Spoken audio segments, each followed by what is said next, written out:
mulai meet lah, ketemu lah gitu. Jadi keinginannya ada, minatnya ada, terus aspeknya juga ada gitu. Walaupun memang mau jadi fisikawan medis gitu, profesional di rumah sakit gitu. Ya, itu salah satu informasi yang penting ya. Ternyata memilih satu bentuk pekerjaan itu tidak bisa instan. Kemudian kita juga harus memikirkan sebelum dan sesudahnya apa yang begitu ya teman-teman. Dan itu memang pasti akan terjadi di setiap orang dengan versinya masing-masing. Dan kita beranjak bergeser lagi ke arah yang lebih dekat. Setelah itu berarti kan memutuskan akhirnya di fisika medis, riset dong. Nah, ceritain dong sedikit risetnya Sania itu tentang apa? Eh, jadi mungkin sebelum ke riset gitu ya, karena ngambil ngambil apa namanya konsentrasinya ke fisika medis, jadi ini sekilas aja. Jadi dulu itu pernah KP-nya di Batan ya, Batan yang Batan bukan ini ITB, BRIN ya, BRIN Bandung BRIN, kalau sekarang ya ya. di Oke. Bandung kalau sekarang ya, gitu. Terus lanjut waktu itu tuh pas-pasan apa namanya lagi KP, cuma berapa bulan terus langsung COVID gitu. Jadi semuanya kegiatan itu terhenti. Jadi ya udah dari rumah. Bahkan kan waktu itu perkuliahan juga udah nggak ada yang offline gitu ya Bu ya. Jadi semuanya itu online semuanya. Terus kalau untuk tugas akhirnya waktu itu tuh saya memutuskan untuk ya udah riset sendiri aja bareng dosen-dosen fisika UIN. Maksudnya tuh nggak bekerja sama dengan instansi manapun gitu ya. Jadi fokus aja sendiri dan memang karena waktu itu juga waktunya lingkungannya itu memang nggak mendukung untuk kayak nyari-nyari instansi dan kebetulan maksudnya minatnya juga ya bisa dikerjakan sendiri gitu di rumah dan bisa kalau diskusi sama dosen pembimbing pun ya bisa bisa lewat Zoom gitu. Jadi memang nggak perlu mobile, nggak perlu onsite gitu ya, datang ke instansi tertentu gitu. Jadi waktu dulu itu ngambil tugas akhirnya itu tentang klasifikasi stadium kanker ginjal, terus pakai metodenya tuh radiomix gitu. Jadi istilahnya kayak menggabungkan apa namanya machine learning plus radiomix juga sama untuk bisa menentukan ini tuh kalau misalkan dari gambar CT yang untuk nge apa namanya kalau misalkan kita dapat gambar abdomen atau perut gitu ya di CT itu tuh kan kelihatan ginjal gitu tapi kita nggak tahu nih kalau misalnya ada di ginjal itu tuh ada cancer tapi dokter itu nggak tahu cancernya itu udah stadium berapa jadi nggak tahu ini tuh udah metastase kah seberapa parahnya jadi untuk menentukan pengobatan yang tepat pun nggak bisa gitu karena memang harus precise dulu di diagnosanya gitu jadi lebih ke bikin second opinion gitu lah, membuat sistem untuk second opinion dokter. Kebayang nggak teman-teman? Ini ngomongin tentang sesuatu yang berhubungan dengan diagnostik ya San ya. Jadi ada beberapa gambar citra yang dikumpulkan saat itu betul ya, dan citranya diambil dari CT scan. Kemudian kita mengambil atau Sania mencari begitu ya klasifikasi betul ya. Jadi ini bagian klasifikasi dari kanker ginjal dengan stadium-stadium tertentu berdasarkan gambar-gambar tersebut menggunakan metode apa tadi? Radiomik ya. Nah, itu mungkin yang berkenalan dengan metode-metode baru, ada salah satu bagian yang disebut dengan radiomik, dan itu pasti lekat eratnya dengan proses komputasi, machine learning, dan mungkin image processing digabung di sana semua begitu. Nanti jika ingin cari, mungkin kita bisa share penelitiannya Sania ya, untuk jangka waktu zaman S1. Oke, kita tahan dulu, barangkali ada pertanyaan sebelum kita masuk ke babak berikutnya. Ini banyak loh San yang udah hadir ya. Kita lihat peserta-pesertanya. Uh, Kemungkinan ini mahasiswa dan alumni di angkatan 19 ada Kang Wildan tuh. Senior ya. Seangkatan nggak sama Wildan? Wildan di bawah Sania, Bu. Oh, adik kelas gitu ya. Jadi memang terlihat lebih tua ya. Bukan saya yang bilang ya. Berarti di sini masih ada yang lainnya juga, ada yang angkatan-angkatan baru yang baru masuk fisika medis. Ini juga Terus ada angkatan di atas Sania, Bu, Kang Ismail, terus oh Kang iya, Rusman. ada Kang Ismail juga. Assalamualaikum semuanya teman-teman alumni yang sudah hadir. Terima kasih banyak sudah menyempatkan di kegiatan hari ini ya. Oke, ada pertanyaan dulu mungkin dari teman-teman alumni atau dari teman-teman mahasiswa? Kita masih bergerak ke arah masa lalu ya. Ini masih masa lalu, jadi ngobrolin cerita-cerita apa riset topik utama yang pernah dikerjakan Sania waktu itu. Waktu itu dibimbing sama Aida ya, San ya? Kalau nggak salah. Beda yang kedua Ibu. Oke ya, ditemenin sama saya sih. Saya lebih menemani sebetulnya. Oke ya. Jadi itu mungkin klasifikasi yang pernah ya riset yang pernah diadakan featuring ya bersama kolaborasi dengan dosen-dosen yang ada di fisika. Kita beranjak berarti ya jika tidak ada pertanyaan dari teman-teman semua. Jadi sepertinya ada yang resen, Bu. Oh, ada yang resen. Siapa nih? Adakah teman-teman? Coba. Oh, dari luar. Gak jadi ya? Gak jadi. Oh, ini ada ini. Rifki raise hand. Silakan Rifki. Mau on cam, mau langsung bertanya silakan. Rifki angkatan 2023. Oke, silakan.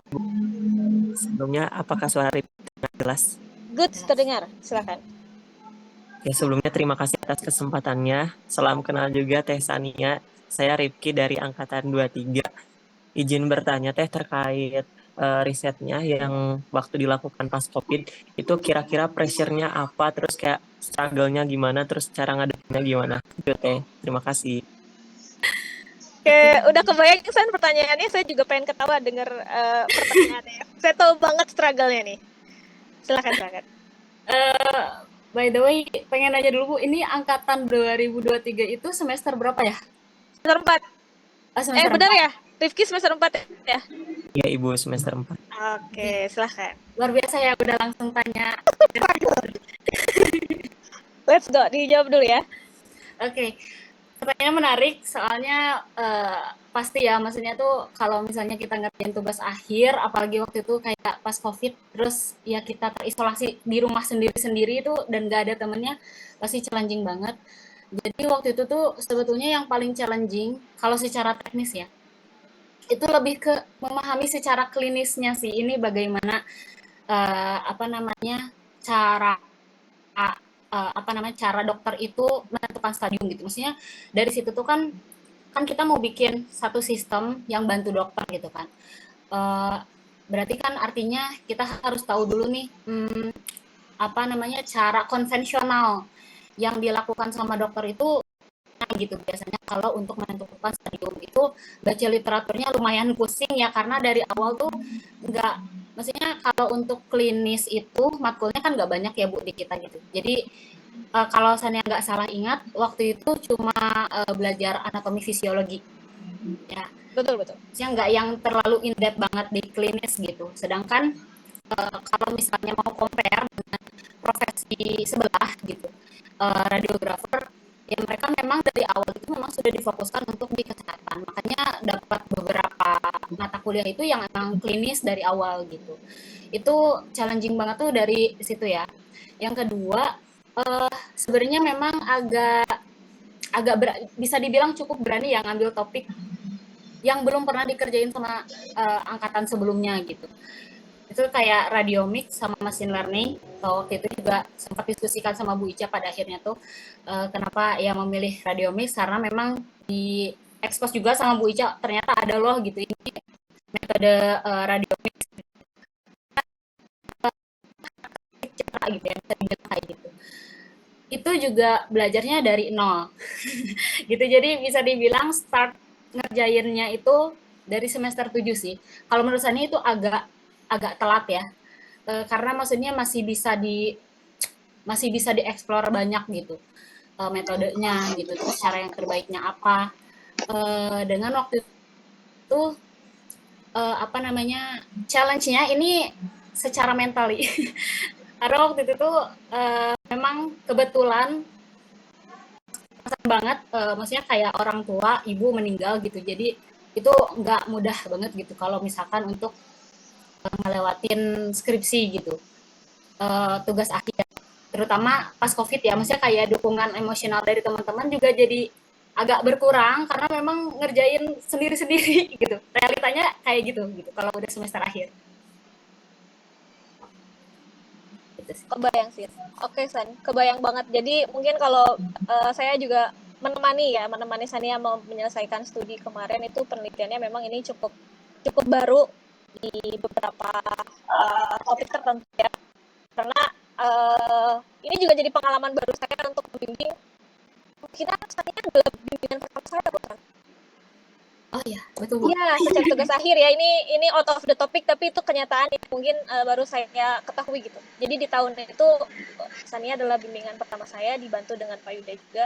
Topiknya cukup berani waktu itu tentang radiomik, dan hasilnya surprisingly menurut saya itu cukup baik untuk skala S1 dan masih punya challenging untuk bisa dilakukan strata-strata berikutnya, San. Jadi memang kalau bikin penelitian tidak boleh berhenti ya. Jadi bersyukurlah kita punya topik-topik yang bisa dikembangkan gitu. Jadi ini topik pengembangan, dan challenge yang lain yang mungkin bisa saya tambahkan adalah saat itu karena ini proses klinisnya cukup berat ya, kemungkinan memang butuh bantuan expert di bidang klinis. Itu yang mungkin kemarin jadi catatan utama ya. Tapi secara teknis, pemrograman atau bahkan mungkin pemahaman yang lainnya, kita patut bisa benchmark itu sudah oke. Dan mungkin bagi teman-teman lain begitu ya yang punya perasaan atau punya minat yang baik tentang klinis ataupun bahkan mungkin tentang pemrograman, itu jadi salah satu tantangan untuk kita bisa kerjakan bersama-sama begitu ya. Gitu Rifki, gimana jawabannya, cukup? Baik Ibu, cukup Ibu. Terima kasih atas insight-nya. Siap. Oke, kita tutup dulu satu pertanyaan, nanti kita sambung lagi di pertanyaan yang lain. Kita lanjut lagi pertanyaannya langsung ke Sania ya, atau ke narasumber hari ini. Sania, tadi kan kita sudah ngobrolin tentang sedikit bincang-bincang tentang penelitian, tentang riset yang pernah dilakukan. Kita mulai bergerak ke versi lebih maju lagi sedikit. Akhirnya setelah lulus, berarti waktu itu zaman COVID juga ya lulusnya ya? COVID ya. Oke. Tapi waktu itu wisuda COVID di mana? Di kampus? Di kampus kebetulan waktu itu udah mulai agak longgar, jadi cuma satu mahasiswa per jurusan yang bisa wisuda offline ya. Waktu itu angkatan Sania pertama gitu yang diberlakukan hybrid. Oh, jadi kala itu alhamdulillahnya ada hybrid, jadi masih bisa laksanakan wisuda nggak online lagi ya, ada kegiatan itu ya. Oke. Nah, setelah lulus nih, kan berarti memutuskan untuk bekerja ya. Kira-kira pekerjaan mana dulu yang pertama kali dilirik saat itu? Sebenarnya tuh nggak straightforward pengen langsung kerja gitu. Jadi waktu itu masih ada apa ya namanya, kebimbangannya juga gitu. Maksudnya setelah dari S1 ini tuh baiknya langsung kerja atau lanjut kuliah gitu. Sebagai informasi juga, jadi setelah lulus itu Sania jalanin dua-duanya gitu. Jadi hunting job ya, scholarship preparation juga itu minat untuk lanjut S2 gitu. Makanya waktu itu tuh mulai lulus gitu ya. Selesai skripsi wisuda gitu. Itu mulai digenjot persiapan buat beasiswanya. Waktu itu memang mau ngebidik LPDP. Gitu. Jadi memang kayaknya sekitar berapa bulan gitu pokoknya Bu. Itu tuh nyambi gitu. Sampai akhirnya yang waktu itu akhirnya memutuskan untuk masukin kerja iya gitu. Terus LPDP juga iya gitu. Dan jadinya waktu itu tuh pas lagi masa-masanya seleksi, biasanya udah keterima kerja duluan. Alhamdulillahnya itu opportunity-nya tuh kerja duluan gitu. Jadi sambil kerja sambil juga waktu itu tes akademik ya. LPDP kan ada tes akademiknya juga sama tes wawancara gitu. Jadi kalau setelah lulus nggak straightforward dulu. Jadi menjalani dua peran itu. Ya, berarti memang ada pilihan-pilihan lain sebetulnya sebelum kerja ya. Tapi kita melaksanakan proses tersebut ya sambil mencari kerja, sambil mencari opportunity yang lain, tapi akhirnya ternyata takdirnya keterima kerja duluan. Jadi ya pertanyaan-pertanyaan lain, apakah saya harus kerja dulu, apakah saya harus sekolah dulu, ternyata kita bisa paralel lakukan itu dan kita bisa memilih saat memang sudah ada pilihan tersebut di depan mata. Nah, kan berarti udah masuk nih ke dunia kerja, apakah pekerjaan yang pertama sekarang itu yang digeluti saat ini atau dulu kemana? Sebetulnya masih di industri yang, jadi ini adalah perusahaan yang kedua gitu, perusahaan yang employed. Jadi sebelumnya juga di perusahaan yang mirip-mirip lah, cuma perannya memang lebih advance yang sekarang karena lebih spesialisasi lagi gitu.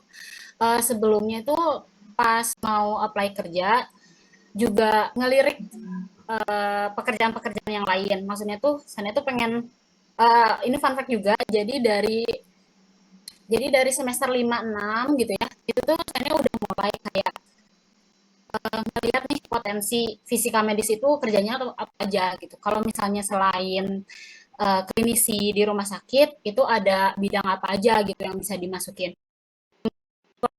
Belum kepikiran ada industri yang namanya industri alat kesehatan. Jujur, jadi memang ini tidak direncanakan sama sekali. Gitu, jadi bagi research aja. Jadi waktu itu semester 6 sering banget ikutan yang namanya webinar ya dari asosiasi-asosiasi kayak AFISMI, IPFMI gitu ya. Teman-teman di searching aja AFISMI itu apa, ya intinya itu asosiasi fisika medis se-Indonesia gitu. Dan gak jarang mereka tuh kayak dapet sponsor Bu dari beberapa company.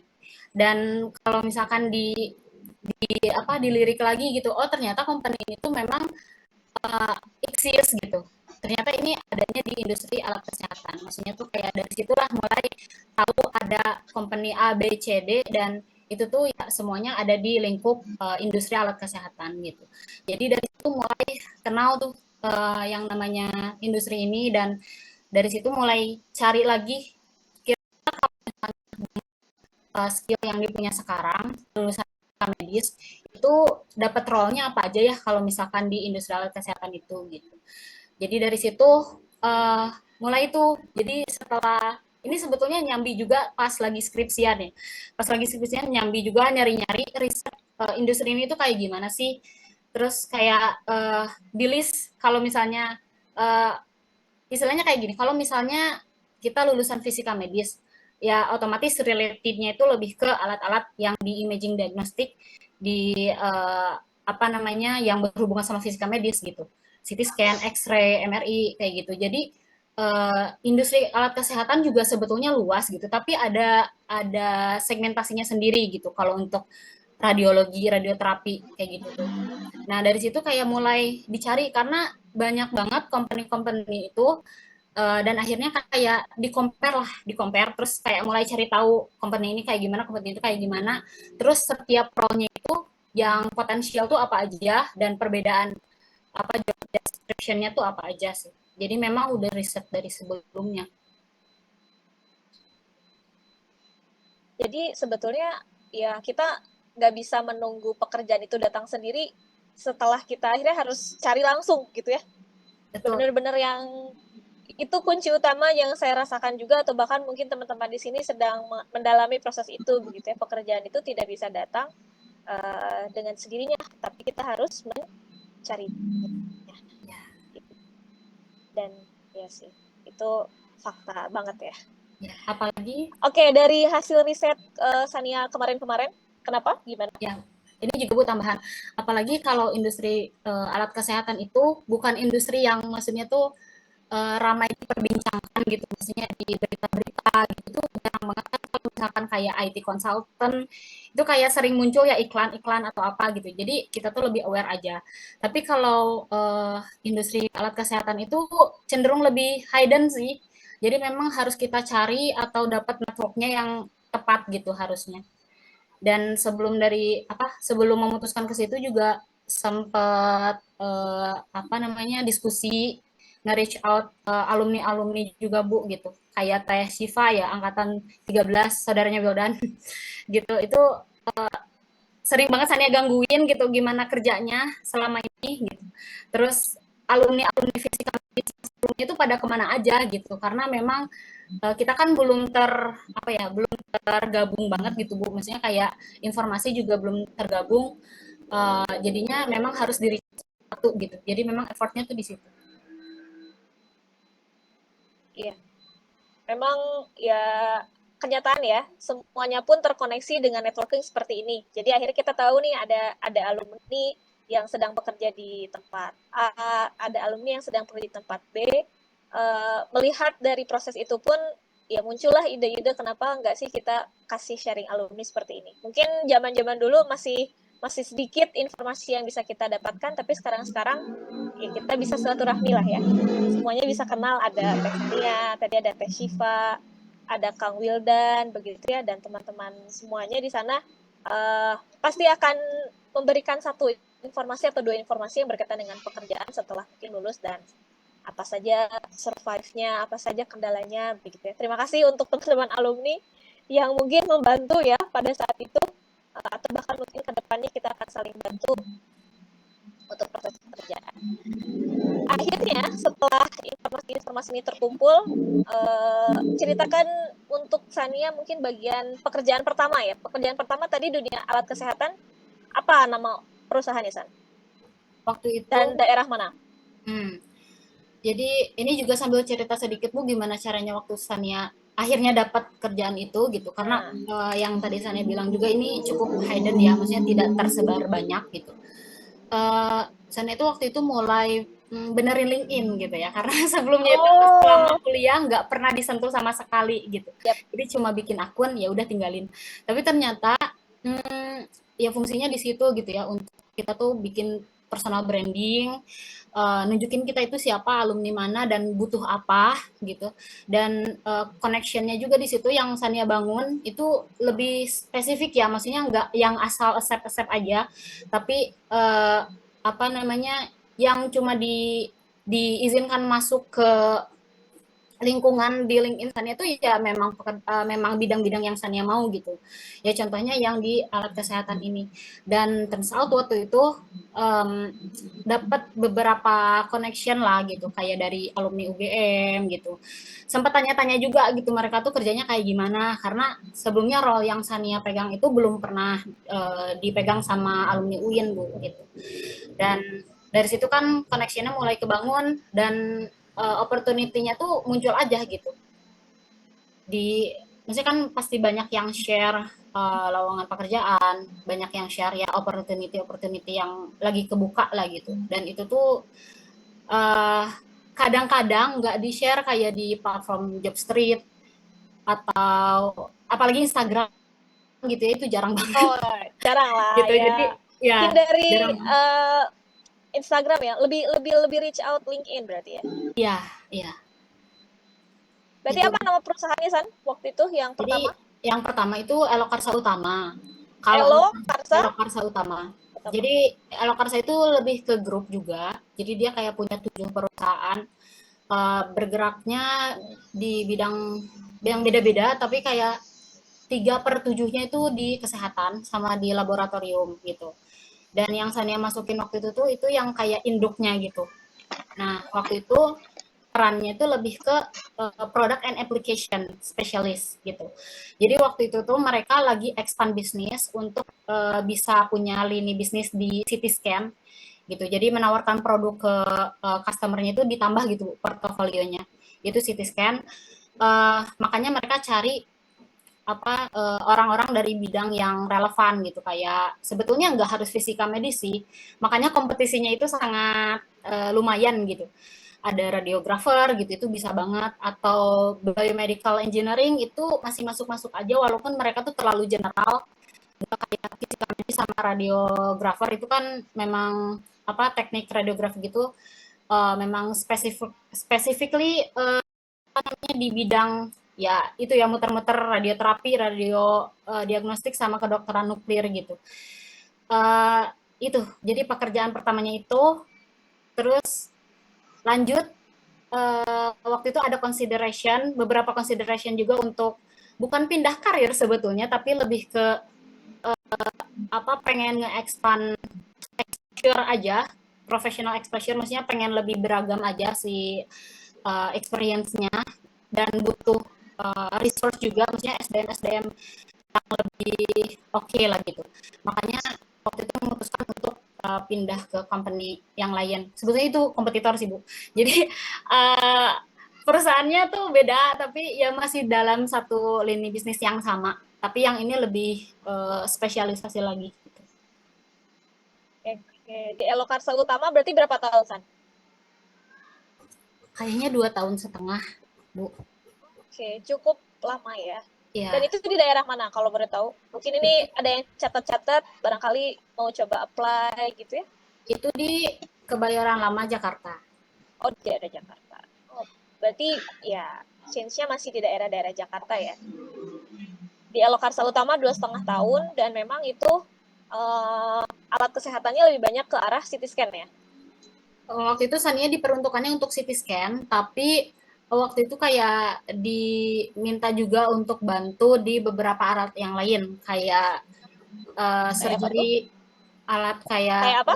endoskopi, Endoskopi. ya endoskopi atau kayak laparoskopi gitu, yang sebetulnya konsepnya itu sama-sama aja imaging, Bu, karena Ya, sebetulnya kan yang alat-alat ya radiologi gitu sebetulnya lebih advance dan lebih kompleks ya. Jadi yang ini tuh terkesannya memang lebih ya mudah aja gitu.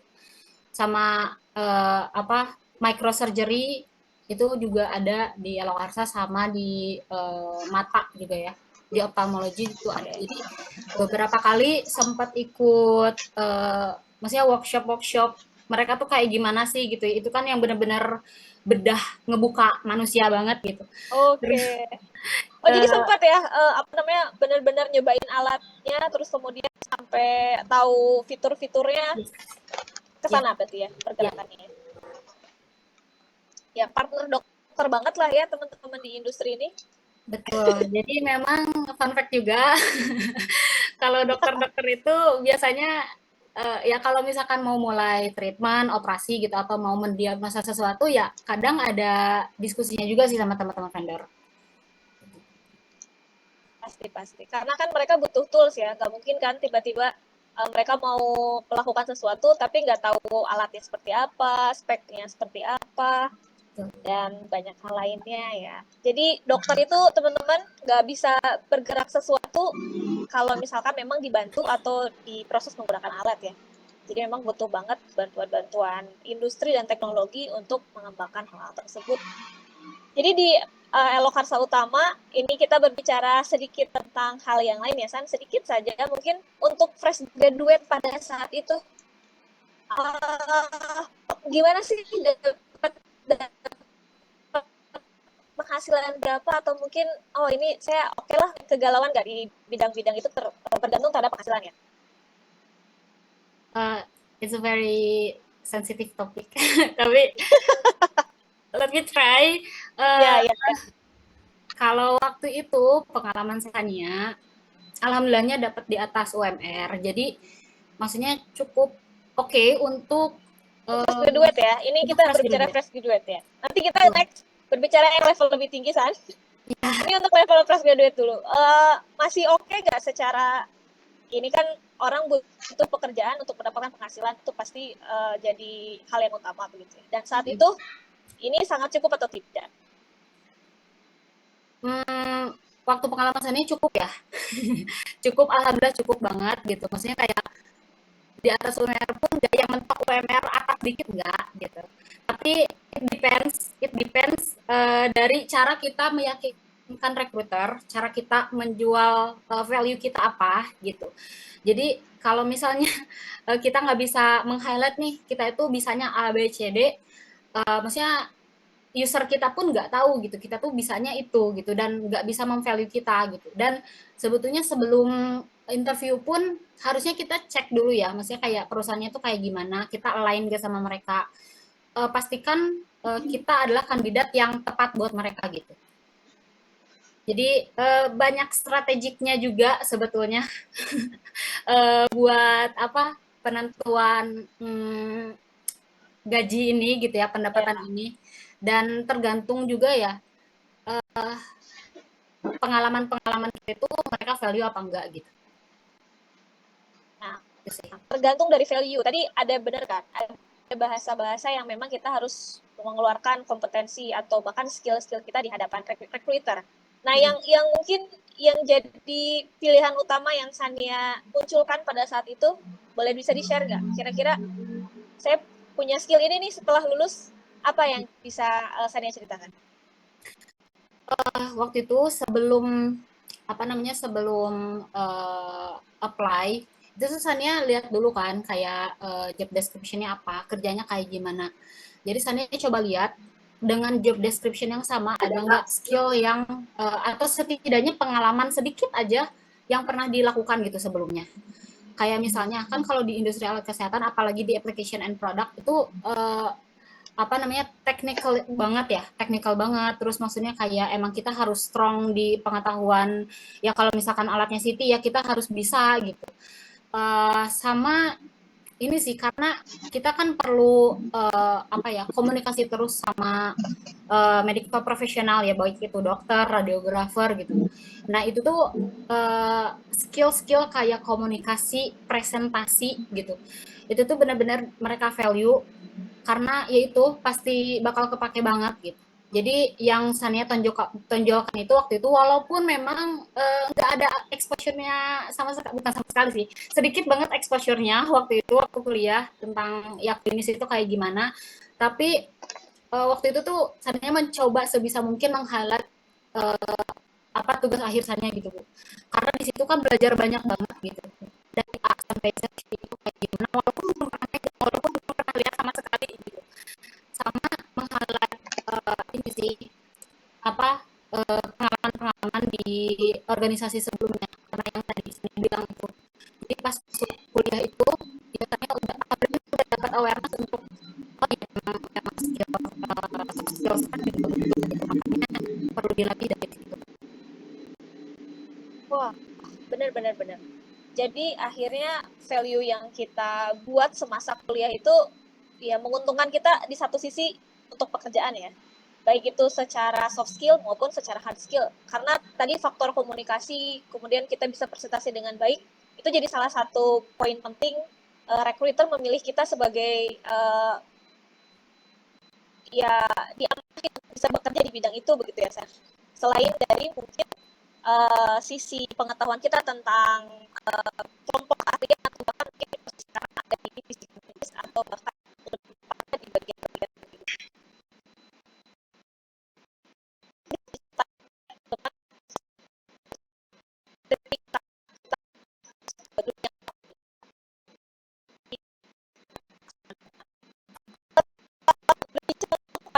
yang lain, apakah ada pertanyaan di tengah-tengah diskusi hangat kita hari ini?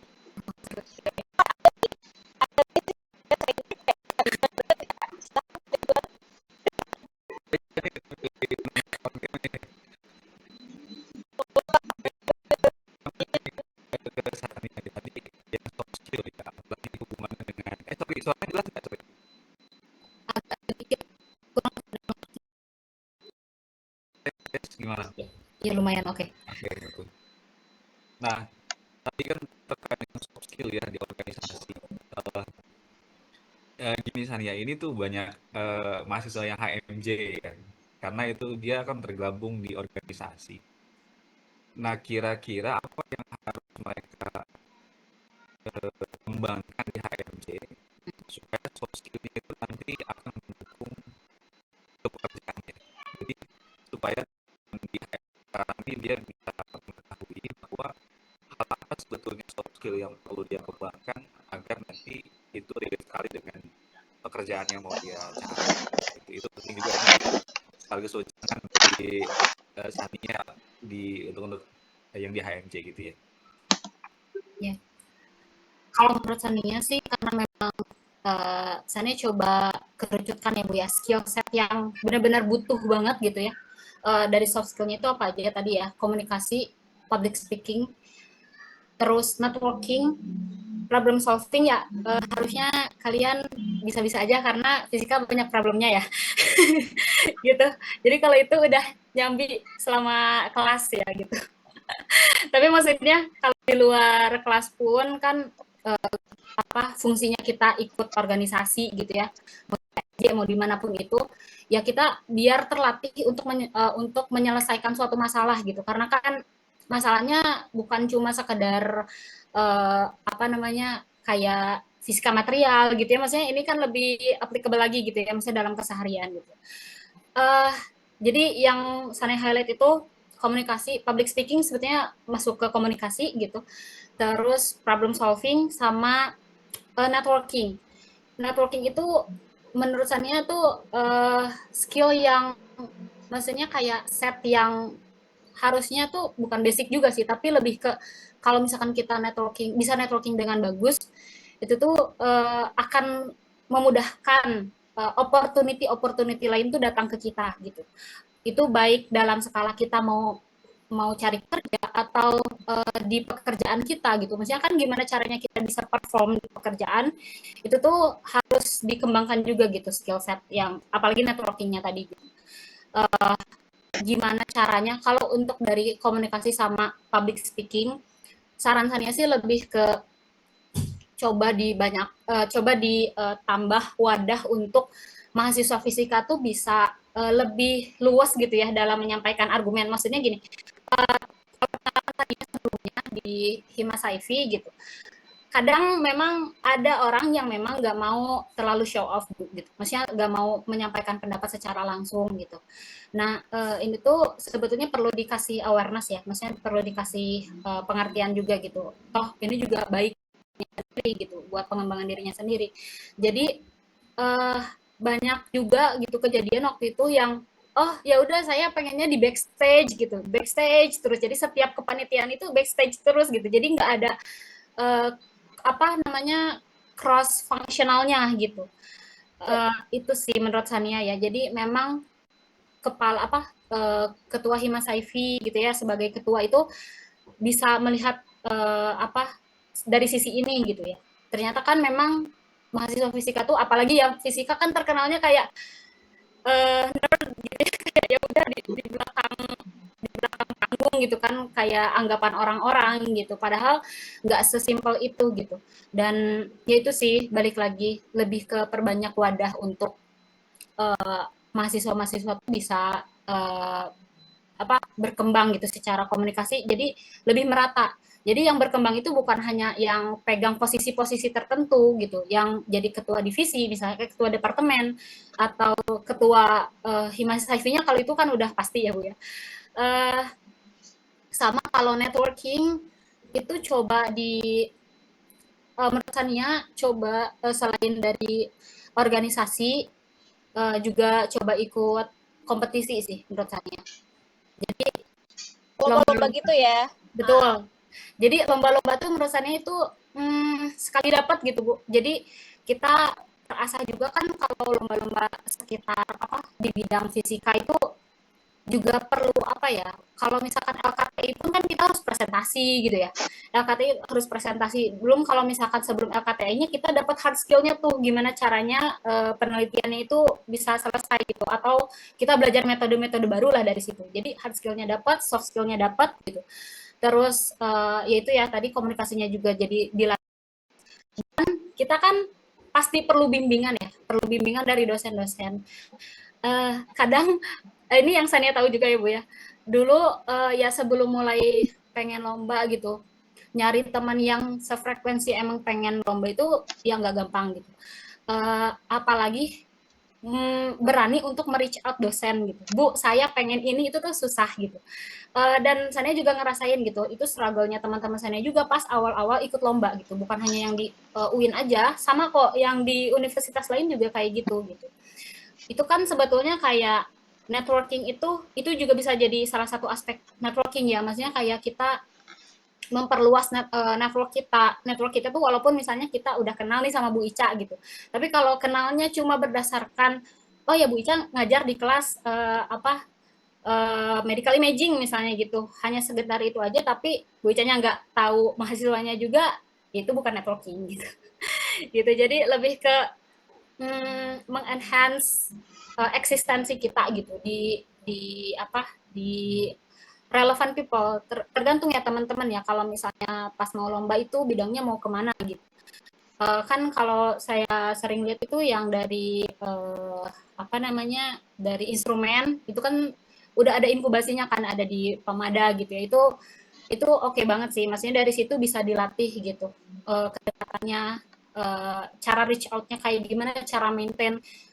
hubungannya sama dosen-dosen gitu tuh kayak gimana.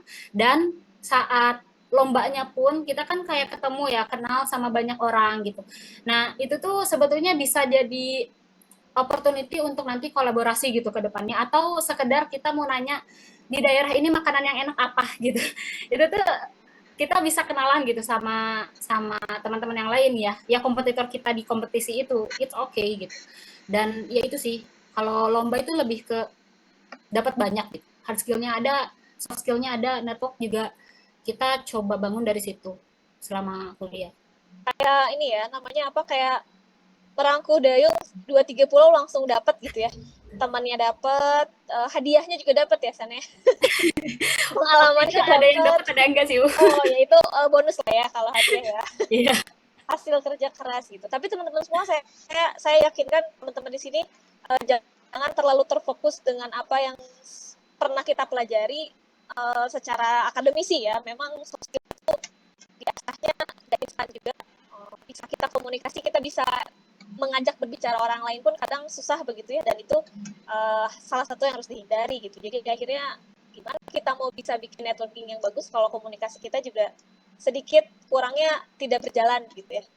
Mau nge-WA aja kayak ini WA jangan ya, ini obrol jangan ya. Nah, itu tuh kayak demanding, kayak ini boleh apa enggak gitu. Dan ya itu belajar dari sesuatu yang mungkin tidak ada hubungannya dengan kehidupan lebih jauh dari akademik gitu ya.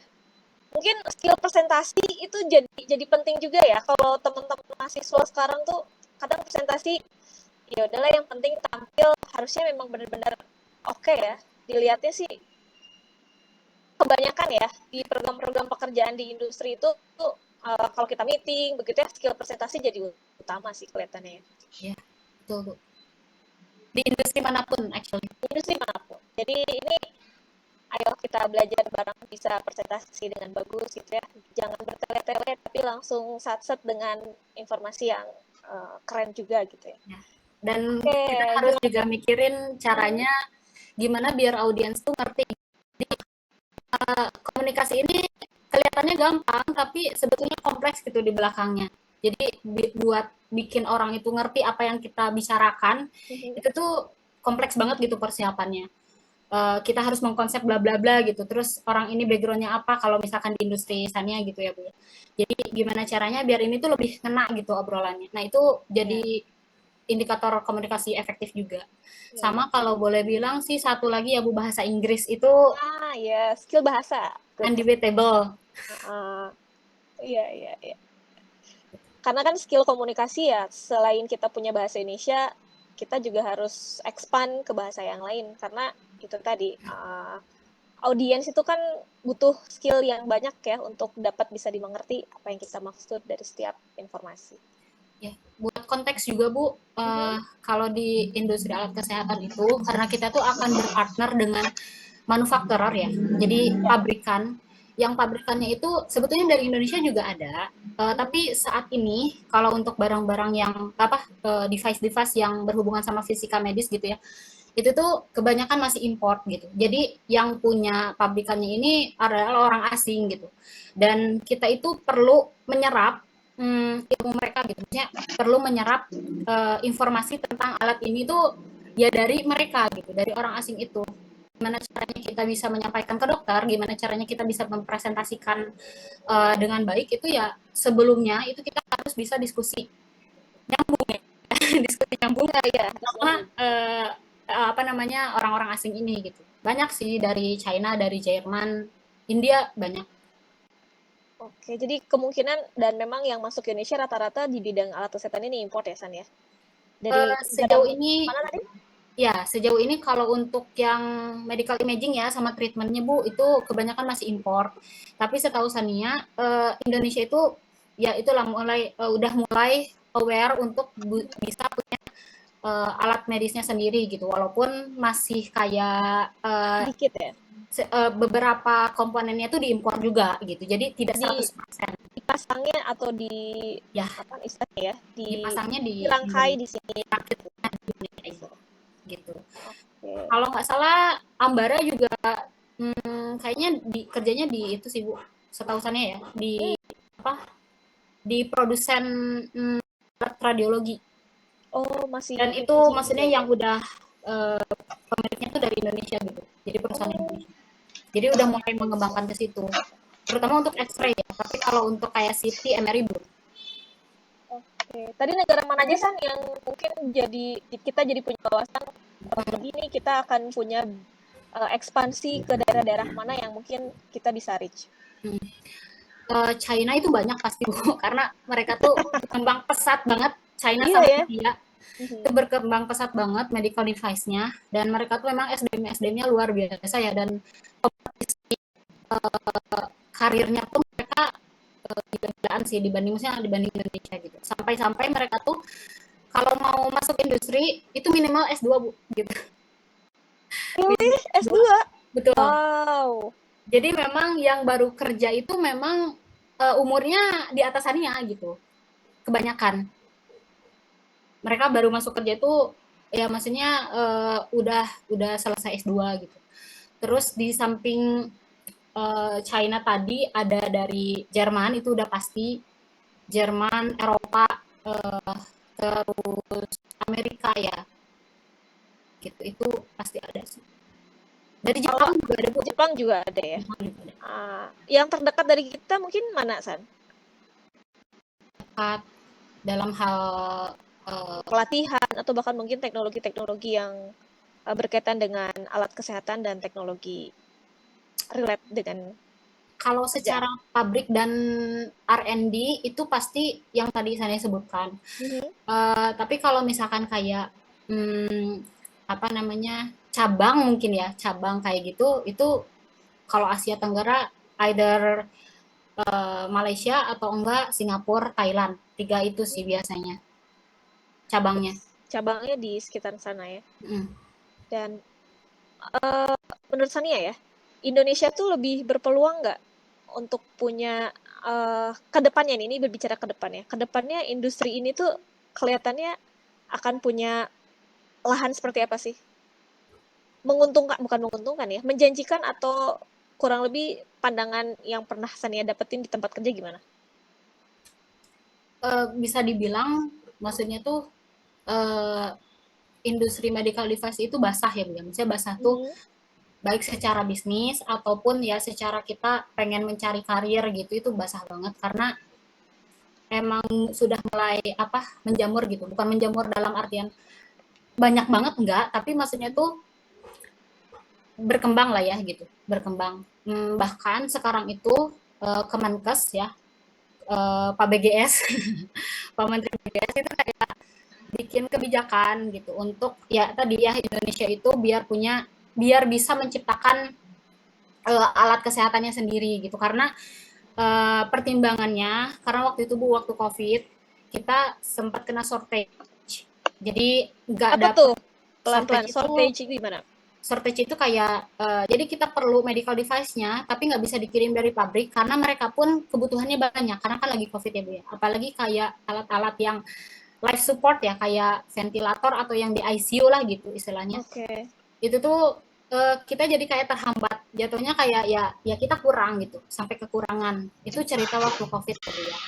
Dan kalau di alat medis yang ya radiologi kayak gitu-gitu lebih ke karena pengirimannya jadi lama banget, bahkan bisa setelah setelah rumah sakit pesan itu bisa sampai 1 tahun gitu. Baru nyampe 6 sampai 1 Tahun? tahun baru nyampe. Iya, Baru nyampe? ya, Lama juga karena ya? shortage itu ya. Oh. Kurang lebih karena waktu dan lain sebagainya, ya itu jadi limitasi juga ya kalau Yang misalkan biasanya pabriknya terlalu jauh ya. ya, yang biasanya itu normalnya 3 sampai 4 bulan, Bu. Bisa pasti nyampe gitu, pasti udah selesai terinstall. Nah, itu tiba-tiba ya itulah waktu COVID, ya mungkin Indonesia berefleksi ya. Iya. Kayak aduh ini kita memang kerasanya itu di pas COVID itu. Makanya dari setelah itu tuh rame banget lokalisasi namanya atau produk TKDN ya dalam Produk negeri. TKDN. Nah, makanya pelan-pelan sih memang industri medical device yang ya tadi ya, yang berhubungan sama fisika medis gitu. Pelan-pelan mulai ngembangin kayak X-ray-nya walaupun kebanyakan masih analog ya. Masih analog, terus ada beberapa udah digital tapi masih dikit banget gitu. Terus kalau kalau City, kalau USG juga udah ada sih kayaknya. Udah ada yang Oke. produk lokal gitu. Cuma Berarti itu memang dipasarkan ke seluruh rumah sakit atau bahkan mungkin bentuk-bentuk kebanyakan rumah sakit berarti ya target utama ke yang rumah sakit, menggunakan alat ini? ke rumah sakit. Kebanyakan rumah sakit, tapi mungkin ada klinik dan puskesmas juga bisa. Oh. Spill dong harga-harga ini, ngomongin harga ya. Karena kan bisnis ya, nggak mungkin dong nggak ada nilai rupiahnya begitu. Satu alat kesehatan tuh biasanya dikenai harga berapa sih untuk informasi kita aja lah, range harganya. Ini sum up dari market sekarang ya Bu ya. Jadi kalau untuk X-ray kayak radiografi kayak gitu, yang analog itu di bawah 1 M, kayak dari 400-an juta itu ada. Dan itu yang termurahnya tuh ya sekitar 300-400 Juta ya? juta. Oke. Juta. Wow. Terus kalau misalkan mau lari ke digital gitu, X-ray-nya yang digital itu kayak 1 M ke atas lah gitu. Jauh Bahkan banget ya harganya ya. Karena fungsinya sama, ini menarik dari versi analog ke digital itu langsung beda harganya ya. secara workflow soalnya beda banget Bu. Jadi Ya. ya gitu loh. Kalau analog lebih banyak stepnya yang harus dilakukan, istilahnya kayak gitu. Terus kalau CT sejauh ini yang Sonia tahu yang paling murah itu 4 M. CT scan 4M. Betul. Betul. Wow. Yang paling murah 4 M. Kalau MRI paling murah kayak sekitar 25 M. Makin Kalau PET CT yang di kedokteran PET CT nih berapa nih PET CT? 30-40 M. 30-40 M. Oke. Kalau Gitu Linek, ya. Keren ya. ada Linek sekitar, berapa Linek? Linek ada Lebih mahal sekitar kayaknya. 60-80 Miliar. miliar. Ini senang juga ya ngomongin harga sampai MM Iya, gitu. ada MM-an nih di belakangnya Pak Ridwan. Kayaknya jadi seger gitu. Tapi nggak bisa dilihat. Seru. Range harga, teknologinya ya. Apalagi kalau mungkin sekarang ada teknologi artificial intelligence, kayaknya nyampe 1 T nggak ya? Atau udah ada belum dipasarkan yang versi-versi ke AI? Belum ada yang nyampe 1 T Bu, tapi Oh, belum. tahu Sania yang saat menyentuh 1 T itu cyclotron ya, 600 Oh, siklotron. Betul. 600 miliar. pakai M ya. Hebat. Alat kesehatan tuh memang kayaknya harganya fantastis dan banyak orang yang ya seneng kalau ngomongin uang gitu ya. Apalagi ini teknologi sangat membantu di bidang kesehatan juga. Oke, berarti sekarang posisi Sania bekerja di posisi perusahaan kedua ya. Namanya apa, San? DNV Medical Group. DNV Medical Group. Itu di daerah mana? Di daerah BSD. Sebetulnya pusatnya di BSD, tapi kita punya cabang juga di Bali. Tapi sebetulnya lebih growing duluan tuh di Bali. Gitu, jadi di daerah Indonesia Timur ya terutama. Oh, daerahnya di sana ya. Berarti ini lebih dipilih karena untuk meningkatkan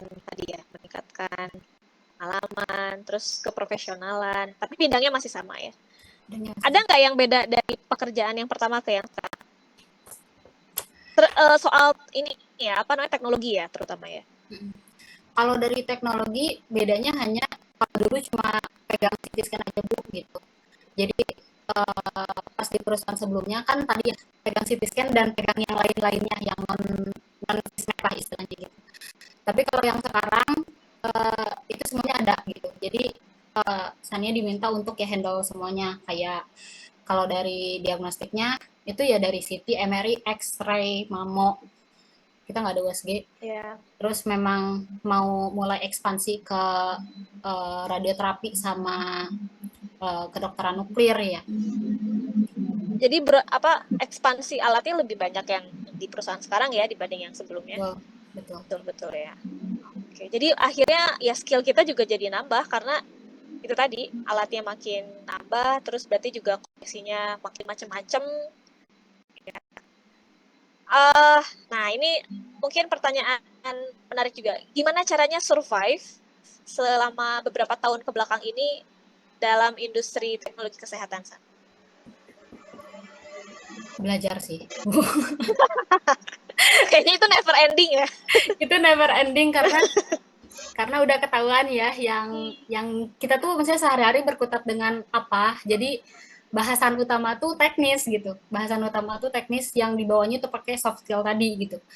Jadi sebenarnya hard to say. Jadi perusahaan itu menganggapnya kita tuh udah mampu semua gitu, udah bisa semua. Walaupun ya kalau misalkan memang relation sama atasan kita tuh lebih ke ya dimengerti aja, kita juga sambil belajar gitu. Itu enaknya kayak gitu sih. Maksudnya tuh gimana caranya survive karena memang ini karakter industrinya tuh lebih ke highly technical, terus eh apa ya, inovatif banget gitu Bu. Maksudnya kayak dari segi teknologi tuh cepat banget gitu. Jadi ya itu kita harus bisa membuat diri kita tuh jadi lebih apa ya, istilahnya lebih besar daripada alat itu sendiri. Makanya harus terus-terusan sih belajar gitu. Itu Yes. kalau mau cara survive itu sih. Basic tapi Paling kunci utamanya. Best advice sih emang. Ya udah apalagi belajar gitu ya. Dimanapun iya. itu kayaknya memang tempat kita baik itu di kampus ataupun di luar kampus ya akhirnya sebenarnya kita belajar gitu ya akhirnya ya. Nggak ada lagi cara yang paling benar gitu. Belajar apapun itu berarti ya, entah itu skillnya, entah itu networkingnya, entah itu komunikasinya, hard skill dan soft skillnya pasti selalu bareng-bareng gitu ya. Oke, kita ke teman-teman yang lain di sini. Barangkali ada banyak pertanyaan atau mungkin sedikit demi sedikit ingin tahu sesuatu informasi, dipersilakan ya, ditanyakan.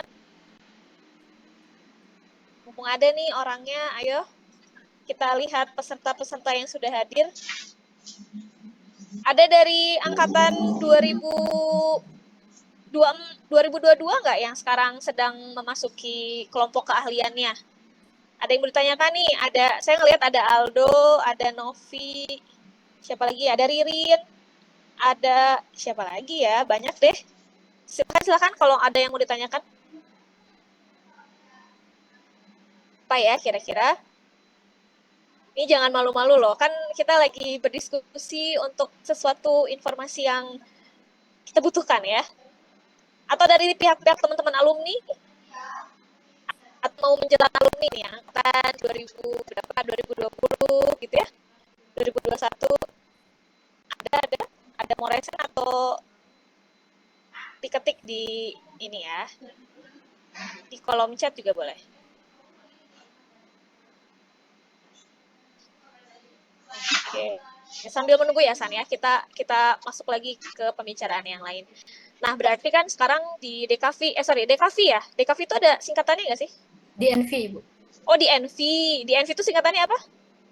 Dream and Vision katanya. Iya, Dream and Vision. Emang futuristik ya?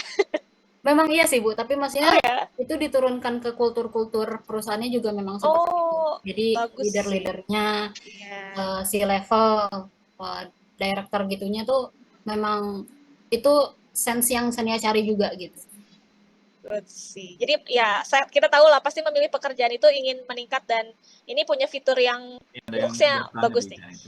Oh, good. Ada Kania Nabila dari angkatan 2023. Persilahkan Kania, ayo kita diskusi hari ini atau ada yang tanyakan?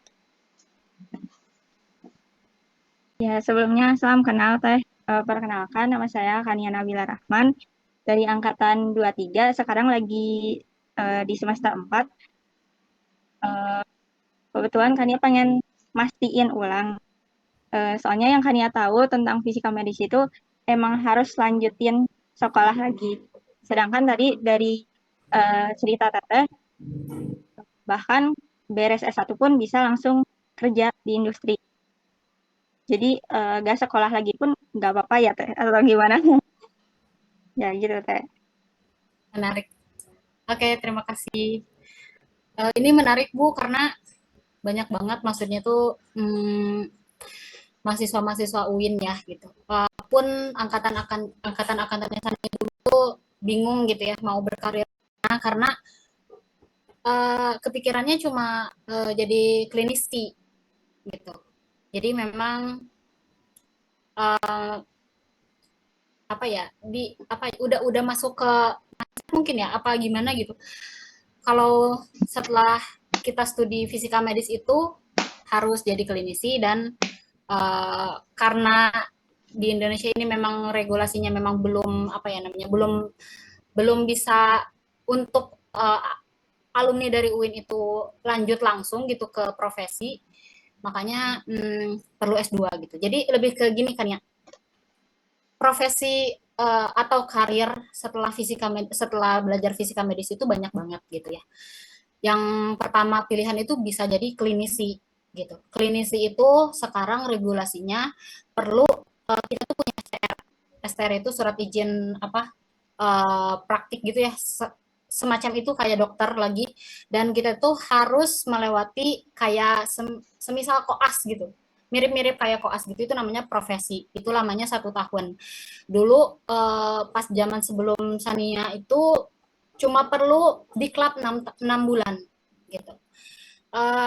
Nah sebelum jadi regulasinya sekarang dari AIPFMI atau Aliansi Perguruan Tinggi yang mengadakan fisika medis ini, itu mensyaratkan kalau misalnya kita mau masuk ke profesi gitu, mau daftar profesi, itu syaratnya either S1-nya itu harus dari AIPFMI, jadi univ-univ yang sudah terafiliasi dengan AIPFMI, which is itu maksudnya secara kurikulum, secara mungkin secara kurikulum, SDM dosen sama fasilitas mungkin ya kalau dari persyaratan itu Bu. Jadi udah terstandarisasi gitu sama IPFMI. Nah ini tuh univ-univnya nanti dibuka aja, tapi kalau bisa disebutin kayak UI, ITB, Undip gitu ya. Unhas ada juga, tapi kayak UNER terus yang baru-baru ini bergabung tuh UIN Semarang ya Bu ya? UIN Semarang ya? Iya, Wali Songo betul-betul. Wali Songo, oh ya betul itu. Nah syaratnya itu adalah kalau misalkan kita dari jenjang S1 wajib dari fisika medis dan dari universitas yang terafiliasi AIPFMI itu. Kalau misalkan belum terafiliasi, nah itu jalurnya harus mengambil S2 dulu ke perguruan tinggi yang terafiliasi AIPFMI, which is kalau S2 itu cuma ada di UI, ITB, Undip, sama Brawijaya kalau nggak salah yang ada S2 fisika medis itu. Seperti itu. Nah, kalau di Karina Sania sekarang, kalau di industri sebetulnya ini depends ya. Depends on roles-nya itu apa. Karena sebetulnya banyak di industri itu mestinya beragam. Kalian mau kerja apa sesuai misalnya minatnya kalian tuh lebih kemana. Dan kalau misalnya kalian misalnya udah profesi pun dari fisika medis, mau kerja di industri pun bisa gitu, nggak kerja di rumah sakit pun bisa. Jadi di beberapa perusahaan, ini tergantung alatnya juga ya. Di beberapa perusahaan ada juga yang membutuhkan fisika medis yang qualified klinis gitu, qualified secara klinis, dan itu tuh biasanya job description-nya itu lebih ke kalau misalnya perusahaannya itu jual kayak alat-alat linek sama PET CT, spek CT gitu ya, yang mengurusi perizinan segala macam, bikin apa kalkulasi bunker. Nah, jadi memang lebih klinis gitu. Sebetulnya kalau misalkan di industri, kalau misalnya kita nggak punya sertifikasi itu atau STR itu juga bisa sebetulnya. Karena ada yang tidak membutuhkan. Contohnya role yang Sania pegang sekarang gitu. Itu namanya product specialist. Jadi kalau product specialist, yang penting kita tuh expert gitu. Kita tuh tidak diminta untuk mengkalkulasi bunker, walaupun kadang diminta mengkaji juga sih. Tapi maksudnya secara practically kita tuh tidak dituntut untuk apa ya, bertanggung jawab gitu istilahnya. Makanya tuh lebih ke yang dibutuhinnya adalah skill-skill yang tadi ya, soft skillnya tadi, sama hard skillnya itu berarti ya knowledge kita tentang apa alat-alat tersebut, bidang-bidang tersebut, lebih ke gitu sih. Jadi role-nya banyak banget sebenarnya. Saya juga beberapa kali apa lempar opportunity di grup alumni atau enggak ke alumni via Japri juga gitu. Ada loh sebetulnya yang karir selain klinikal gitu ya. Ini juga pilihan kalian gitu. Kalau misalkan mau ke klinis, silahkan ambil path yang udah sekarang ditentukan gitu. sama pemerintah gitu.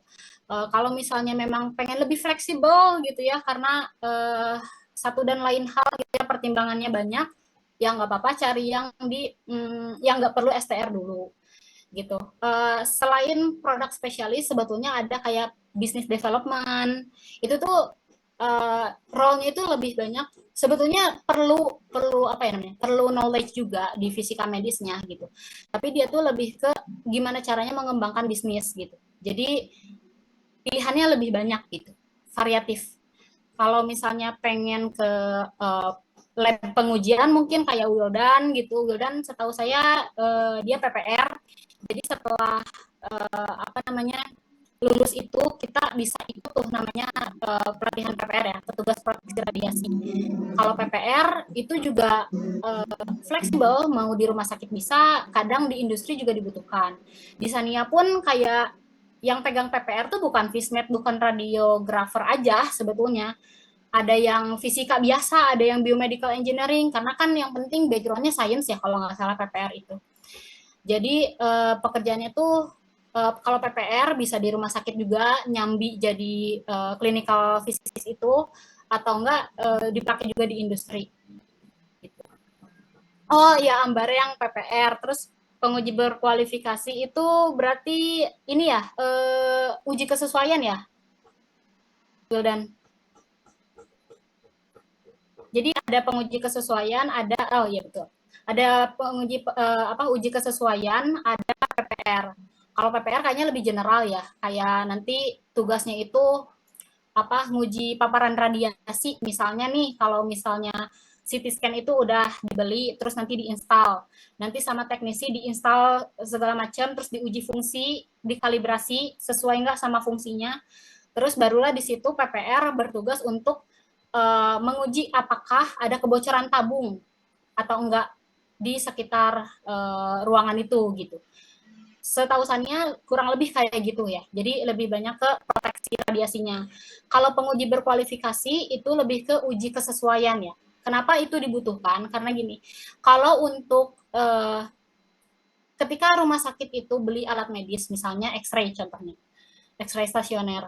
Nah, itu tuh pokoknya yang berhubungan sama X-ray, sumbernya X-ray, nah itu tuh perlu ada uji kesesuaian.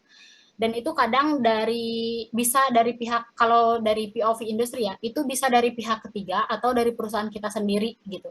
Jadi ada sertifikasinya, ada pelatihannya lagi juga gitu. Nah, itu digunakan sertifikat hasil uji kesesuaiannya itu nanti dilampirkan untuk syarat X-ray ini bisa beroperasi di rumah sakit tersebut.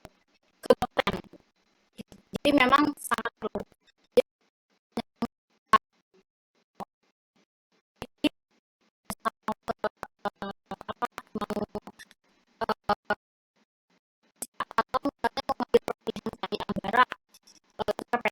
Itu bisa, atau misalkan mau kayak Wildan ambil uji kesesuaian itu bisa. Wildan pun sebetulnya kayaknya masih masuk ke industri alat kesehatan juga sih, cuma lingkupnya itu lebih ke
seseorang itu yang benar-benar bertaruh nyawa dan lain-lain pasti butuh hal-hal yang lebih spesifik. Jadi artinya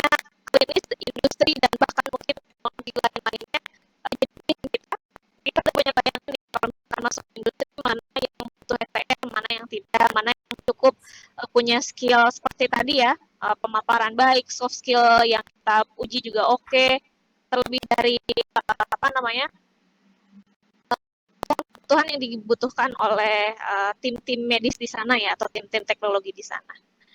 Gitu Tania ya, semoga terjawab. Baik Ibu, terima kasih. Oke. Oke, yang lainnya masih ada pertanyaan lain barangkali?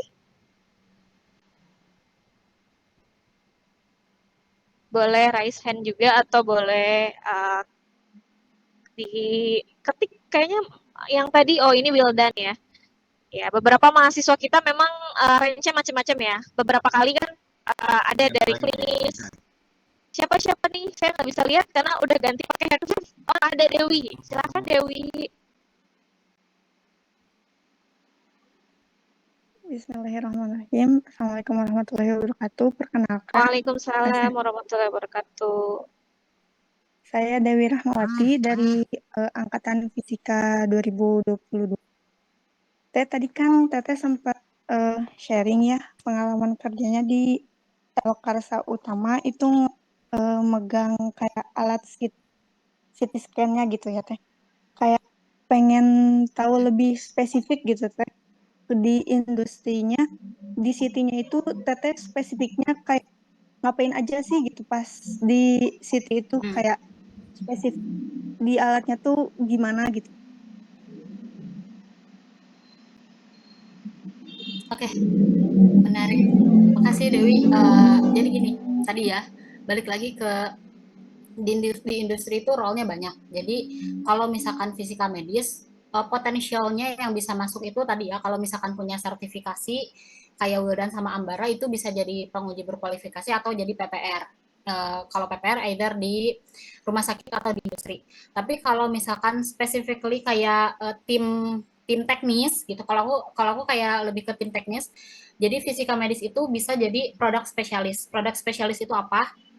Jadi misalnya gini, kalau misalnya ada rumah sakit yang perlu upgrade CT misalnya dari 16 slice ke pengen bisa kardiak gitu, pengen bisa men-scan jantung, itu kan perlu CT scan yang lebih apa ya namanya, yang lebih advance, yang lebih bisa mengimbangi ritme jantung kita karena kan jantung kita bergerak terus, otomatis si putaran gantrinya kalian juga ngerti kan ya, kalau gantri CT scan itu ada putarannya, dan itu waktunya harus lebih cepat.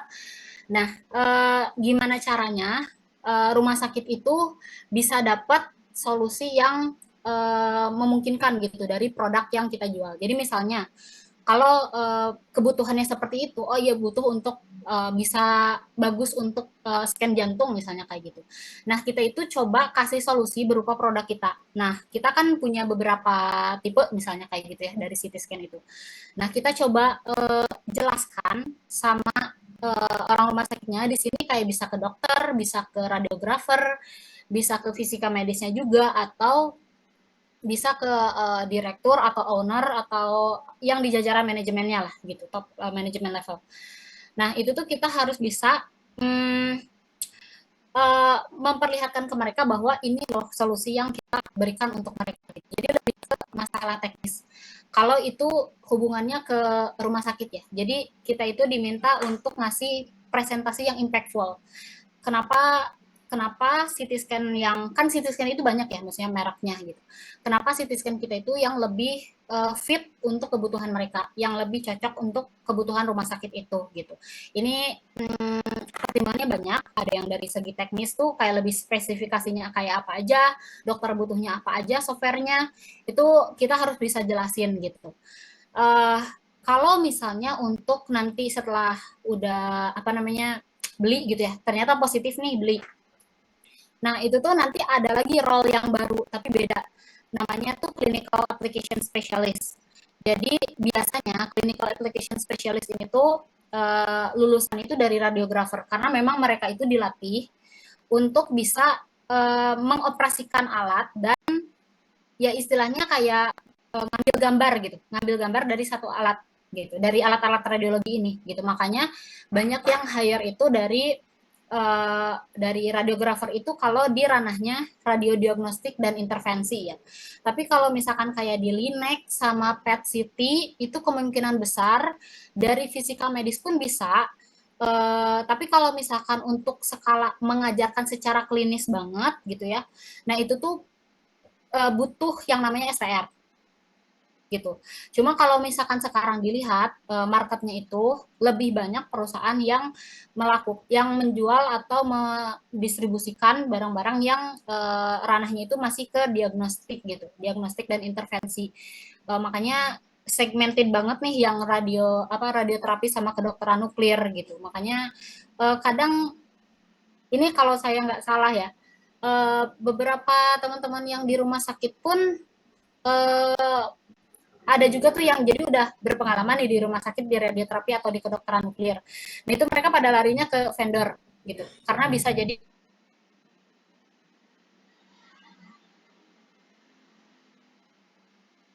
karena lotnya itu banyak banget, lotnya itu misalnya lot travelnya ya, lot travelnya itu banyak banget gitu kalau application. Makanya makin bertambah usia, mereka tuh banyak yang memilih untuk larinya ke produk gitu, karena lot travelnya itu masih make sense gitu sih.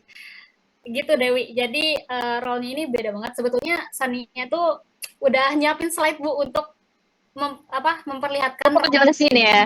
ya. Oh iya ya. Saya Sama pikir tadi kita nggak briefing-briefingnya dulu ya. Ini langsung tanya jawab. Tapi ini. Tapi udah nyampe belum apa yang dipaparkan atau perlu ditayangkan slide-nya?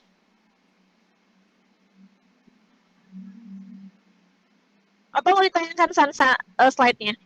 Oke, mungkin biar ada bayangan gitu ya. Jadi Iya, boleh. medis apa aja, kalau di industri apa aja, terus Sania ngerjainnya apa aja mungkin gitu ya. Gak apa-apa. Kita masih punya waktu ya teman-teman ya untuk lebih sistematik begitu ya.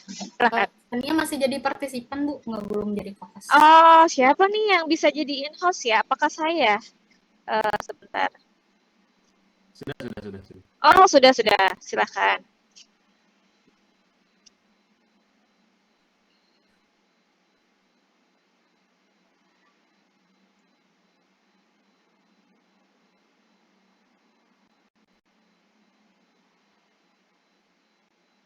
Yes, apakah udah? Oke, Dani. Oh, bentar.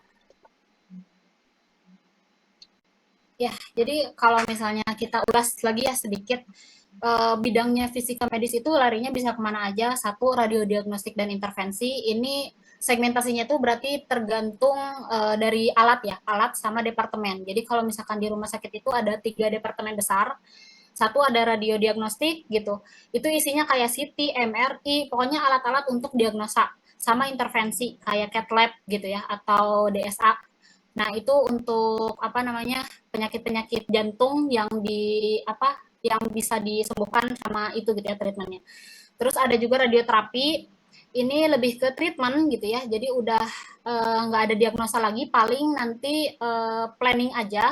Jadi setelah dari CT simulator itu di planning di TPS, terus nanti pasiennya dapat exposure X-ray-nya dari sini. Ini lebih besar ya energinya daripada yang X-ray X-ray konvensional dan di CT scan gitu. Energinya lebih besar. Lalu di nuklir medicine ini juga ada juga alatnya spesifik. Ini ada PET CT, ada SPECT CT gitu ya.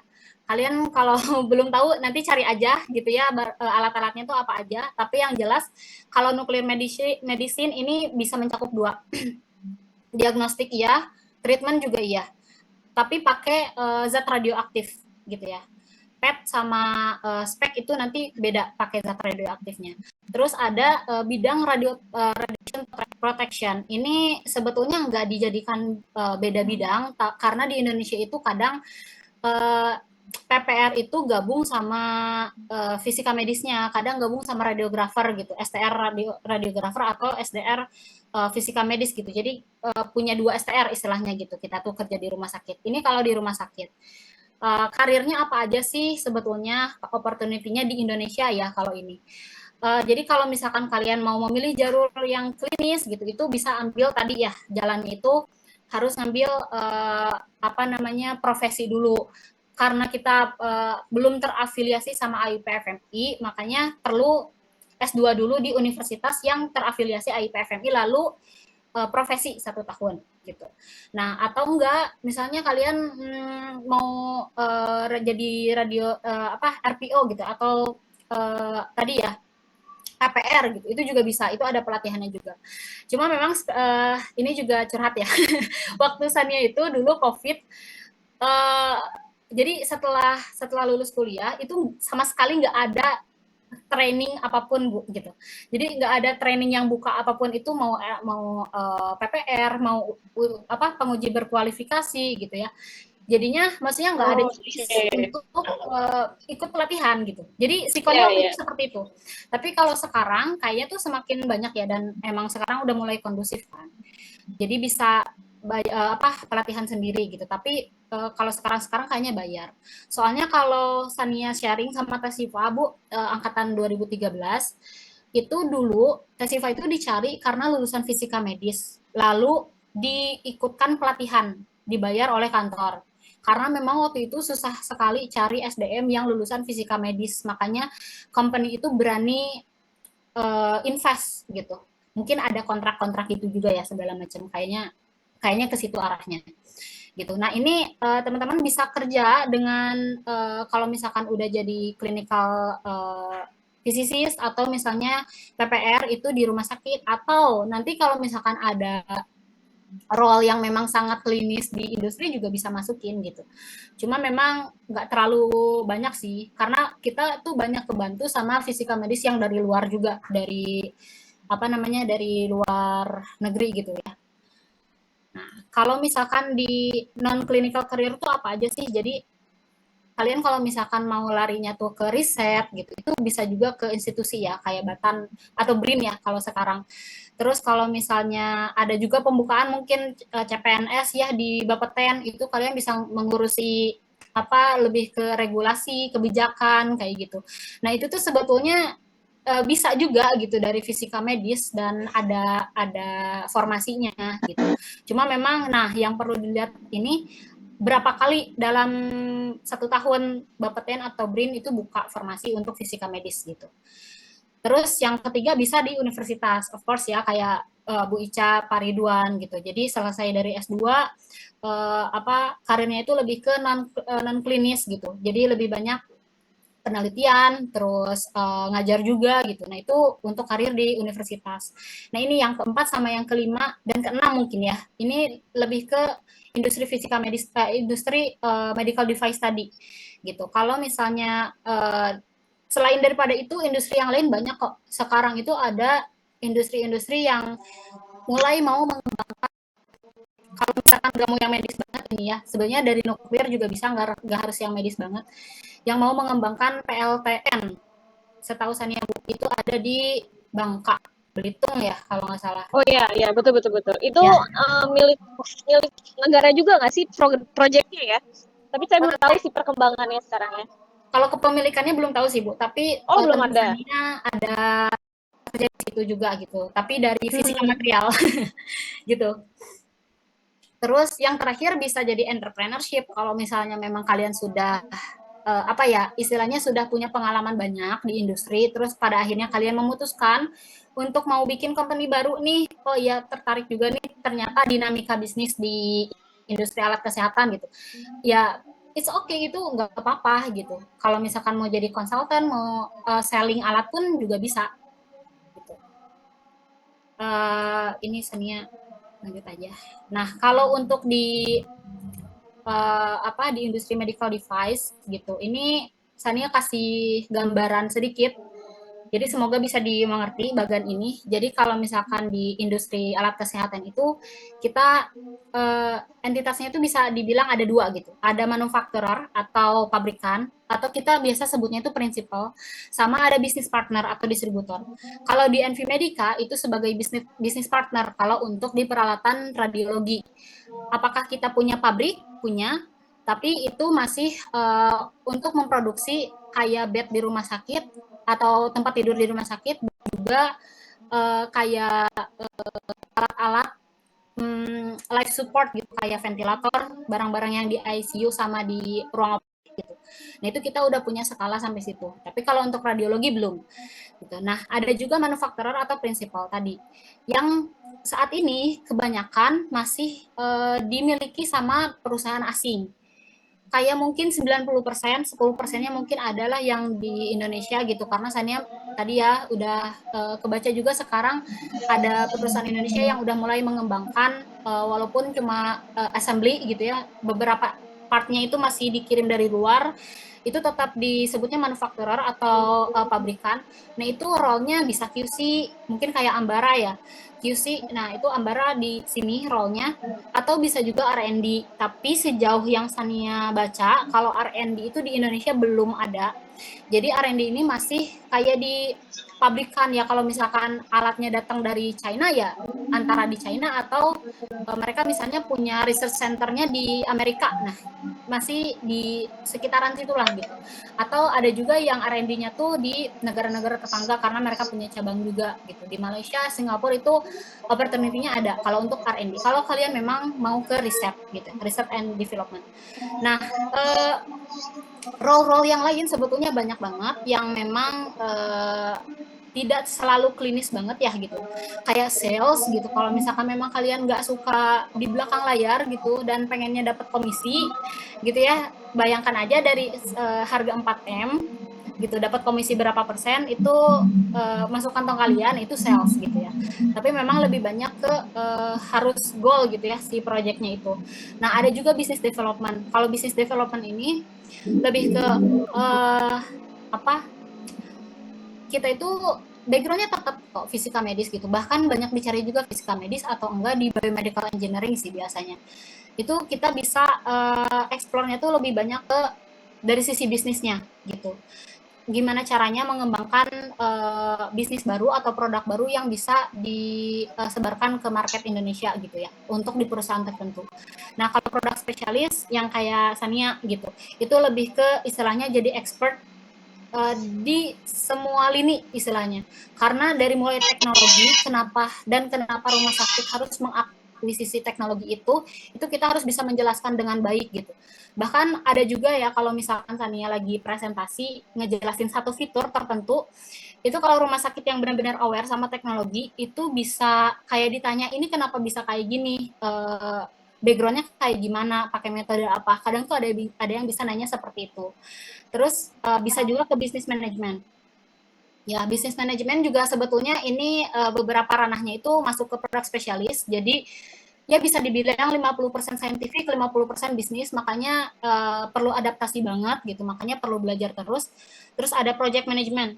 Project management ini bisa juga yang punya sertifikasi di PPR ya kalau mau jadi project management, tapi resikonya nggak pulang-pulang karena proyeknya banyak. Jadi lebih ke gimana caranya memaintain satu alat itu terinstal dengan baik gitu.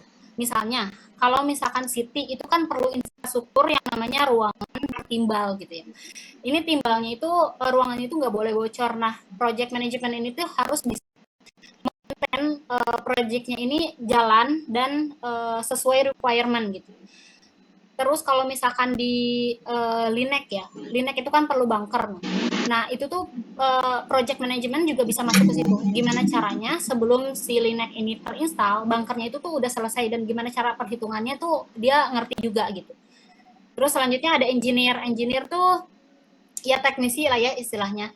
Kebanyakan yang Sania tahu kalau engineer itu dari biomedical, tapi kalau misalkan dari erektor juga bisa. Teman-teman yang memang mungkin sukanya ke instrumentasi dan ada pengalaman kuat di sini mungkin bisa dicoba gitu karena masih relevan ya kalau menurut Sania.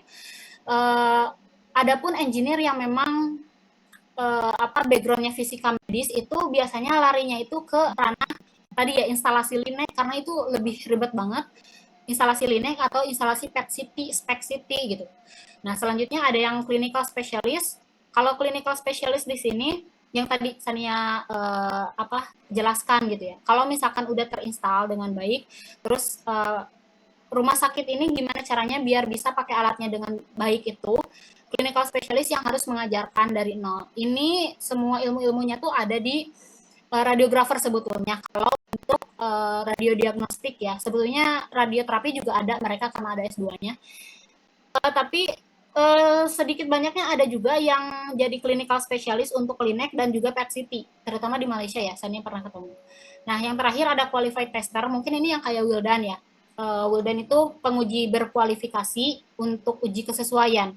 Jadi kadang ini tuh ada di satu company yang sama, kadang company Sania yang memang misalnya bekerja sama perusahaannya Wildan. Nah, itu kayak gitu, Bu. Jadi bisa dari pihak ketiga. Begitu, semoga cukup jelas. Iya. Ini. Ini jadi posisi yang paling menarik sih, karena medical devices itu tadi yang dibilang sama Sania itu ranahnya role modelnya banyak, bahkan mungkin ada yang arahnya tuh bener-bener yang teknologi, dan bisnis itu jadi satu line yang sama gitu, dan mungkin akan ada role model yang lain-lain gitu ya. Teman-teman semua, ini jadi salah satu insight yang penting. Jadi teknologi yang kita rencanakan, yang kita desain, yang kita buat, itu sebetulnya kan butuh salah satu ranah bisnis. Dan ranah bisnis yang sedang tergelut sekarang itu memang tidak akan pernah padam begitu ya, dan akan banyak development. Bukan hanya leading di bagian mana saja yang harus kita pelajari, nanti kita akan punya jalurnya masing-masing begitu ya, expertnya di bidang development kah, atau di bidang engineering kah, di bidang hal-hal yang lain begitu ya. Dan ini jadi salah satu pembuka banyak hal tentang karir teman-teman semua yang nanti minatnya mungkin ke bidang teknologi di bidang medis. Tadi ditekankan lagi bukan hanya untuk teman-teman yang ada di fisika medis aja, tapi teman-teman yang berkaitan dengan instrumentasi, atau bahkan yang punya skill-skill di bidang engineering lainnya begitu ya, sangat bisa masuk, dan ini sangat lahan basah lah di Indonesia ya. Silahkan riset masing-masing apa keuntungannya dan apa kelebihannya teknologi medis ini. Ya, siapa yang nggak mau sehat dan siapa yang nggak mau punya kehidupan yang lebih baik begitu ya di bidang ini. Dan begitulah teman-teman semua.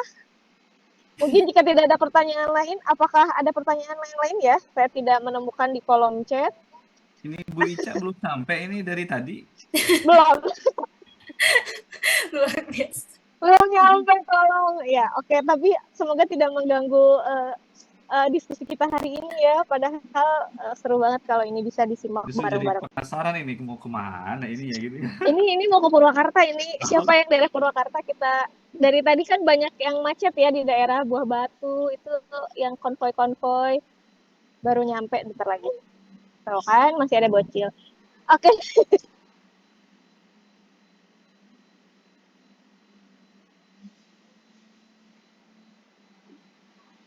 Masih commute, Bu. Sorry. Teman aja mungkin, atau ada tambahan lain mungkin dari Pak Ridwan? Cukup dulu atau gimana nih? Cukup dari saya cukup. Oke, kita closing statement dari Sania dulu deh. Kasih tips, kasih pesan atau apapun itu kata-kata untuk penutup hari ini. Oke, mungkin untuk sum up ya. Jadi mau ngingetin aja yang tadi tips and triknya sih lebih ke teman-teman dibangun kapasitasnya ya selama kuliah gitu. Jadi selama kuliah itu bukan cuma belajar di kelas, tapi carilah hard skill yang lain gitu di luar kelas. Dan juga soft skill ya, karena I can say kalau untuk hard skill itu memang sangat penting untuk di awal karir. Jadi teman-teman cari kerjaan itu hard skill itu yang paling utama memang benar.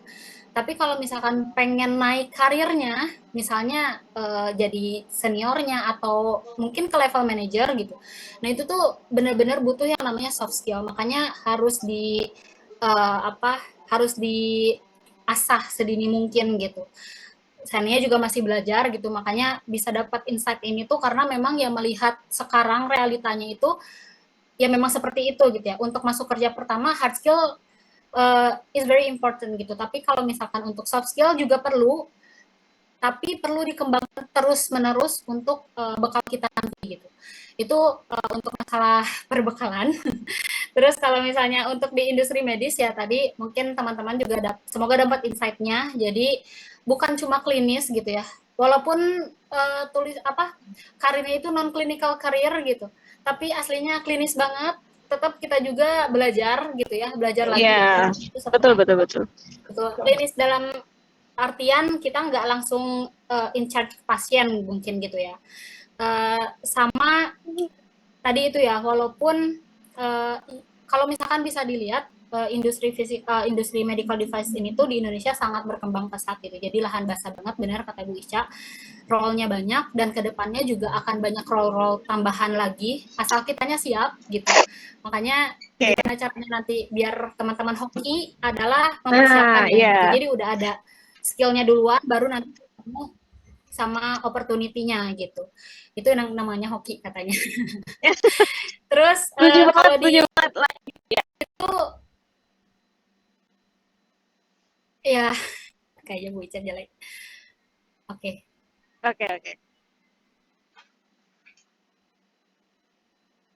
Ya, sama mungkin terakhir ya, kalau di industri medical device itu kita tuh jadi lebih dekat banget sama teknologi gitu. Makanya ya tadi ya harus kita tuh bisa survive-nya itu kunci utamanya itu adalah belajar. Ya memang ikuti perkembangannya aja gitu. Itu sih. Jadi dari situ teman-teman bisa nanti jadi lebih terekspos banyak lagi teknologi-teknologi yang baru ya, yang baru yang memang belum pernah misalnya belum pernah ketemu pas kuliah gitu, atau misalnya yang belum pernah terintegrasi, atau misalnya saat ini tuh udah secanggih apa tapi kan sekarang riset dan development itu jalan terus. Nah itu tuh pasti bakal banyak lagi perkembangan-perkembangan ke depan. Jadi lebih banyak terbuka, banyak pintu terbuka tuh ke situ gitu pengetahuan kita. Jadi itu aja mungkin closing statement-nya Bu yang tidak singkat ini. Seru, sangat bisa jadiin insight. Utamanya memang kehidupan apa ya, teknologi ini kan akan terus berkembang ya, menjadi proses yang sangat penting dalam banyak hal begitu. Jadi pengembangan dirinya pun ya nggak bisa cuman sesingkat dan sesederhana itu gitu ya Sana. Oke, ini susah untuk on cam lagi. Jadi Sania terima kasih banyak. Kita kayaknya belum foto-foto bareng. Kita kasih waktu dong teman-teman semua bisa on cam dulu sebentar.